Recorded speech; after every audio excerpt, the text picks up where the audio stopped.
السلام علیکم مولانا صاحب۔ وعلیکم السلام ورحمۃ اللہ وبرکاتہ۔ تراویح کر لیتے کہ خواتین نے تراویح پڑھنی ہے یا نہیں؟ ہاں، جیسے آج کل خواتین اس میں ہمارے فقہ حنفی کے اندر تو یہ ہے کہ خواتین کا مسجد میں آ کے نماز پڑھنا مکروہ تحریمی ہے۔ مکروہ تحریمی سے مراد ہے کہ قریب قریب حرام کے ہے۔ یہ مکروہ دو چیز ہوتے ہیں، مکروہ تنزیہی، مکروہ تحریمی۔ مکروہ تحریمی حرام کے قریب ہوتا ہے اور مکروہ تنزیہی جواز کے قریب ہوتا ہے، یعنی جائز ہونے کے قریب ہوتا ہے۔ تو عورتوں کا مسجد میں آ کے نماز پڑھنا، جس طرح کا ہمارا معاشرہ ہے، زمانہ بن گیا ہے، تو عورتوں کا مسجد میں جا کے نماز پڑھنا مکروہ تحریمی ہے۔ لہذا فقہا فرماتے ہیں کہ عورتیں اپنی نماز، بلکہ حضور علیہ السلام نے فرمایا کہ عورتیں اپنے گھروں میں نماز پڑھیں۔ تو جنہوں نے عورتوں نے تراویح پڑھنی ہے وہ اپنے گھروں میں پڑھیں اور الگ الگ پڑھیں، با جماعت کی اجازت نہیں ہے۔ لیکن ایک صورت ہے کہ اگر پڑھنی ہی ہے عورتوں کی با جماعت نماز تراویح، تو یہ مکروہ تنزیہی ہے کہ اول پڑھنی تو نہیں چاہیے، لیکن اگر پڑھ لیں تو جائز ہو جائیں گی۔ صحیح۔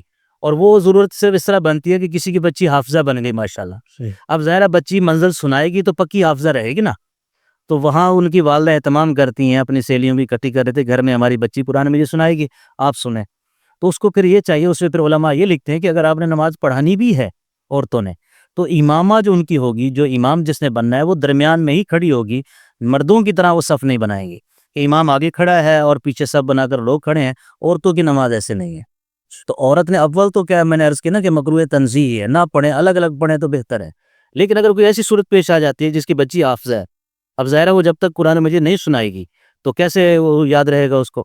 تو پھر اس کی صورت یہ ہے کہ گھر کے اندر عورتیں اکٹھی ہو کر اس امام صاحبہ کو جو ہے وہ درمیان میں کھڑی کریں اور آہستہ آواز میں پڑھیں، قاریوں کی طرح اونچی نہیں۔ مطلب اگر گھر بڑا ہے، کوٹھی نما گھر ہے، پھر تو ظاہر تھوڑی آواز بلند کریں گے، وہ تو باہر نہیں جائے گی۔ لیکن اگر گھر چھوٹے ہیں، محلے میں ہیں، تو گھر سے باہر آواز نہیں جانی چاہیے، آہستہ آواز میں نمازیوں تک محدود، نمازیوں تک ہی محدود رہے۔ یہ نہیں کہ اسپیکر لگاتے شروع۔ نہیں، وہ تو کسی صورت میں بھی عورت کا معنی یہ ہے کہ چھپی ہوئی چیز۔ عورت کا معنی کیا ہے؟ چھپی ہوئی چیز۔ تو جس کی آواز ظاہر ہو گئی یا اس نے چہرہ ظاہر کر دیا تو وہ عورت تو نہ رہی، وہ جو ہے کہتے ہیں مستورات نہیں ہے۔ مستور کا معنی چھپی ہوئی چیز، وہ مستورات نہ ہوئی، وہ تو مکشوفات ہو گئی، وہ تو کیا ہو گئی؟ مکشوفات ہو گئی۔ تو اس لیے جو ہے وہ گھر کے اندر جو ہے وہ کرے۔ اچھا، یہ تو ہو گئی تراویح کی بات۔ اچھا، دوسرا اب اس کے ساتھ اعتکاف جو ہے، عورتوں کا جو اعتکاف، اس میں ایک مسئلہ اور ہے کہ مثلا کوئی بچہ ہے گھر میں، وہ بھی حفظ کر رہا ہے یا حفظ کر چکا ہے، تو وہ اپنے گھر کی خواتین اور مردوں کو بھی گھر میں پڑھا سکتا ہے۔ ہاں، اس کی صورت یہ ہے کہ جس بچے نے پڑھنا ہے وہ امام کی طرح امام بن کے کھڑا ہو، تو پیچھے اس کے صف پہلی جو ہے وہ مردوں کی ہو، بے شک دو ہو، کیونکہ با جماعت کی جو شکل ہے، پیچھے دو مقتدی ہوں اور آگے بچہ کھڑا ہو۔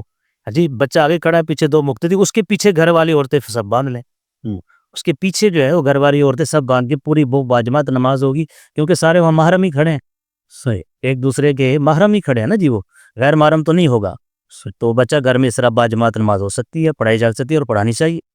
لیکن اگر آگے بچی جماعت نہیں کرا سکتی کہ مرد، نہیں، وہ تو اپنے بھائیوں میں بھی نہیں کروا سکتی، وہ تو اپنی یعنی والدہ اپنی بہنوں کو بھی با جماعت اس طرح نہیں کروا سکتی کہ سب آگے مصلی پہ چڑھ کے کھڑی ہو جائیں۔ ہاں، درمیان میں کھڑی۔ ہاں، میرے گھر میں الحمدللہ میری بچی ہے، وہ آخری پارہ اس نے حفظ کیا ہوا ہے، تو میں نے ان کو یہی بتایا ہے کہ وہ آخری قاری کی منزل، اس میں یہ بھی ضروری نہیں ہے کہ تراویح وہی پڑھائے گی جس کے جو ہے پورا قرآن مجید یاد ہو۔ آپ کو کچھ صورتیں یاد ہیں، انہی صورتیں پوری کی تراویح پڑھ لیں آپ۔ تو بچی میری نے ساتھ کھڑے ہو کے، والدہ ساتھ ہی کھڑی ہیں، ساتھ بچی کھڑی ہے، جیسے نفل میں کھڑے ہوتے ہیں، تو والدہ کو اس کو نے پابند کیا کہ نہیں مجھے سنا، تاکہ اس کا یاد رہے۔ اب وہ نفل نماز بھی ہو گئی، تراویح بھی ہو گئیں، اور وہ ایک ہی صف میں کھڑی ہیں دونوں۔